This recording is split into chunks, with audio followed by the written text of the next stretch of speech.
It's weird enough only having 4 bosses here, so I'm gonna go after the weirdest looking dude on here. You're first, Rampart Man. Or Burst Man. So, Bomb Bomber Bombist. First thing of note, the text hack that I mentioned last time, that I didn't get into, that is the first thing that it reverts. Basically, if you played the vanilla US version, you don't get those little subtitles or flavor text before the bosses. It's just the name of the boss, that's it. I don't know why they removed it, but yeah, this hack adds those back in. Unfortunately, it doesn't localize them, so while some of them are fine, there are some jokes in some of the text in this game that gets restored that just does not make sense in English. But, you know, I wanted to have that text there because, I mean, it's missing, so I want it back. Why not bring it back?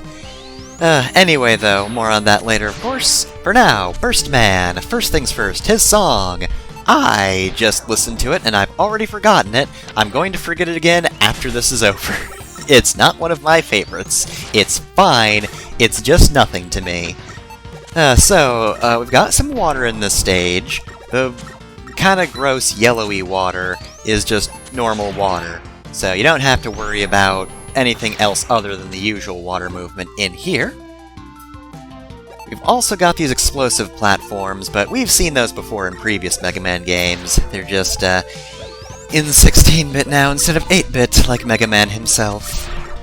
Of course, we also have spikes on the ceiling, as is kind of the norm for water stage hazards in a Mega Man game. They really want you to just momentum yourself to death. Anyway, we've also got a mini-boss, who I remember being fairly difficult because you do not get a lot of space for this one. Yeah, because he's got bubble attacks that separate, and before those are even completely done, he tries to shoot you normally, and of course if you jump too high, you die. He also takes up a fair bit of the screen, too. Just in general, this is a pretty tricky mini-boss. Oh, and he tries to ram you. That wasn't too bad, though he will only really want to exist on the right side of the screen, so he will jump back, just acknowledge that. And now that we're halfway through the stage, we can see a new gimmick, Purple Water. Mega Man will automatically rise to the top of Purple Water, so avoid these obstacles and keep this in mind, because this is going to be how the rest of the stage works.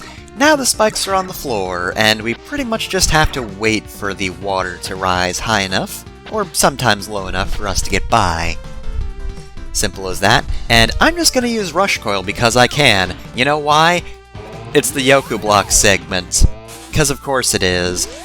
Unfortunately, I can't run from Yoku Blocks forever because this is my first stage. I don't have Rush Jet. I just have to deal with this, unfortunately. It's a pretty simple pattern, but nonetheless, I don't like Yoku Blocks and their brand new music.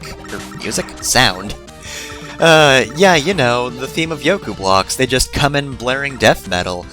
That's how Yoku Blocks have always worked, don't you remember? Ah, and we have our first letter. So, similar to Mega Man 5, and I guess also Mega Man 6 as well, we have letters that we can collect in stages. These only exist in the first half of the game. We pick up an R here. And I'm guessing you can probably figure out what that's going to stand for. There's 4 of them, it starts with R. But yeah, this is a good stage to start with because you don't need any special item to get that letter. You just need to know how this mechanic works. And I mean, you need to know how the rising water works, or you die. It's as simple as that. Of course, it's not technically water, is it? It's more of a just chemical of some kind. It is a very fizzy chemical, because you see, Burst Man, he has a few gimmicks. One of them is bubbles, as seen here. The other is bursting said bubbles. So, explosions. I guess there's some kind of chemical reaction at play in the stage. Oh well, regardless. Burst Man really takes up a lot of the screen real estate, much like his mini-boss. The good news is, not a lot he can do will hurt you, unless he actually manages to explode on you, or send you up into the spiked ceiling.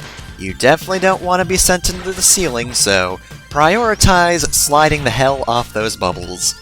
The bombs he drops aren't the worst, though. And really the best part about them is, contacting them will not hurt you. It's only when they explode that you will actually take damage. It's very helpful. That is the nice thing about Burst Man, is he's a good first boss because while he is a very hectic battle, it's not a hectic battle that you take a lot of damage from, unless you actively start failing and just be in the bomb area, which I almost was. I almost stood on that bomb. I also like how this battle ends, because he's only got one hit left, but he would not stop protecting himself from bubbles, so I managed to just get a shot in between one of his bubbles. It was actually pretty cool.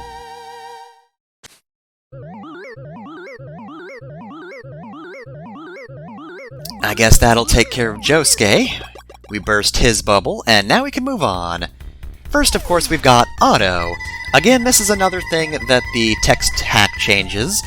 In the US version of the game, you only get to talk to Dr. Light, which is actually pretty good, because Otto is here with a joke that does not make sense in the English language, and also does not tell us how this ability works. Oh well, Danger Wrap will be a mystery for the time being. Maybe we'll figure out how it works next time on Mega Man 7. Maybe it's a Danger Wrap because this bubble has lead in it? That's not very healthy. You should only lead your bubbles, don't put lead in them.